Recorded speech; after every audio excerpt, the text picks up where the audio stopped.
Thank you for joining me. In this video, I will show you how I printed an incredible Hulk sculpture made by Sculpt Some. He made the Hulk sculpture using water clay. You can watch how he did this on his YouTube channel at Sculpt Some. We live in a fantastic age when an artist can create a sculpture, 3D scan it, and another person can 3D print it thousands of miles away. The goal initially was to print this model on a 1:1 scale of the actual sculpture in one piece. However, unfortunately, my largest printer, a Creality CR10S Pro, could not do that. So instead, I printed the sculpture as large as I could. The sculpture took 6 days to print and several weeks of post-processing work. Most of the time spent was due to a layer shift when I had to change filament rolls in the middle of the print. Because of this, I had to spend some time repairing it. I will walk you through what I did, what I learned, and what I would do differently if I printed this or any sculpture this large in the future. These first sets of photos are the sculpture as it printed starting on day 0, and a new picture is taken every 24 hours. Unfortunately, the camera I use for my time-lapse videos is incompatible with this printer. While waiting for the large Hulk to print, I printed a much smaller version. I do have a time-lapse of that print. One reason I printed a smaller version was to test some painting techniques. I knew I did not want to go for recreating a Hulk action figure.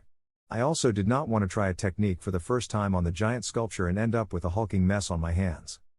The test print was painted with a flat black base coat, several in fact, and then dusted with a gloss green. This technique left the deeper recessed areas black and the rest of the model green. It gave it a 1980s toy and comic book feel, and I ultimately decided to go in that direction on the final project.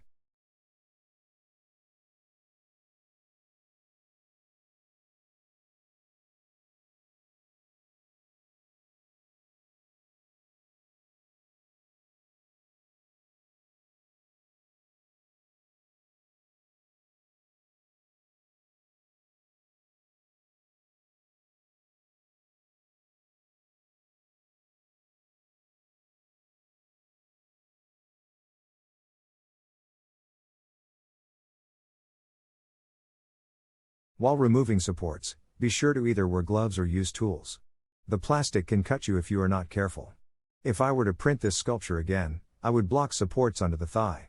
They were difficult to remove and not necessary.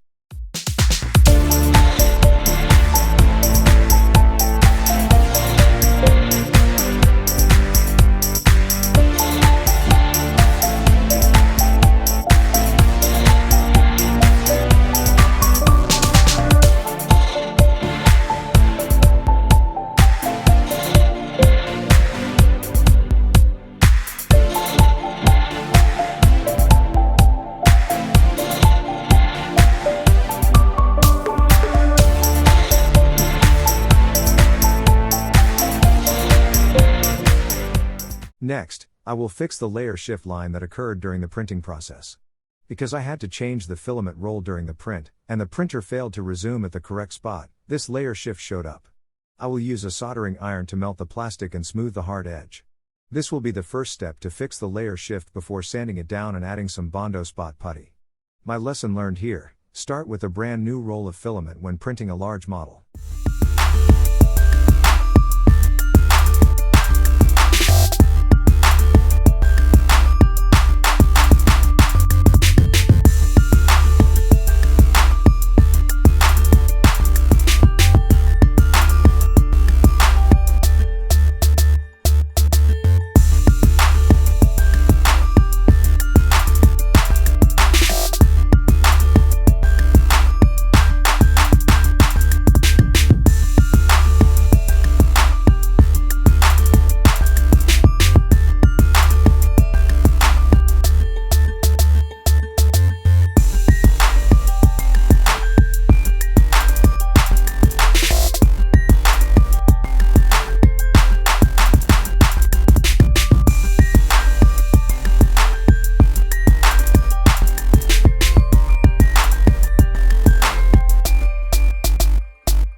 Now that I have melted the layer shift, I will begin the sanding process.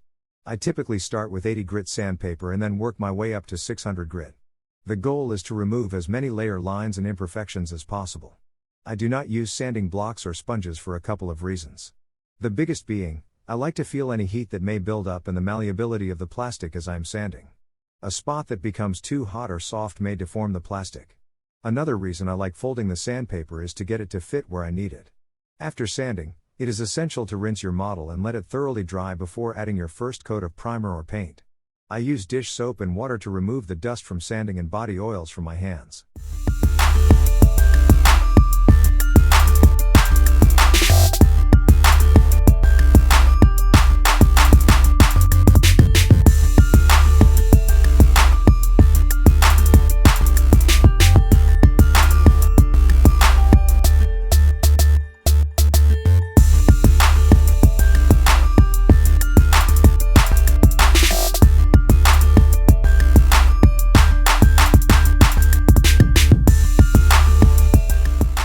I put the Bondo glazing and spot putty in all the areas I could not sand as smoothly as I would like. After the putty has dried, you must use the same grit of sandpaper or finer than what you last used. Using more coarse sandpaper will ruin your work with the fine sandpaper. You will then have to work back up to the last grit you used to ensure the surface is uniform. The spot putty will clog fine grit sandpaper quickly.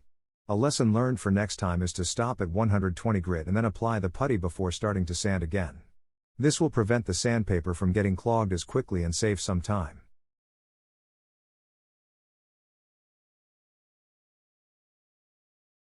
I picked up some pizza pans from the Dollar Tree store to move painted models to another area to dry. The pizza pans were only $1.25 each and have been really handy. They are all metal, so the paint that ends up on them does not run, and they are rigid enough to support the weight of the models. Moving models out of the paint booth while they dry allows me to work on more than one project at a time.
When I sprayed the top coat, gloss meadow green, I held the spray can further away and at steeper angles than when I wanted full coverage. I did light coats until I got the coverage effect I wanted. One thing I forgot to record was the hand painting of the details. I used acrylic paints and a brush. I only painted a few details. Keeping in the comic book style, I did not want all the colors to be screen or action figure precise. I want the observer to use their imagination to fill in the details.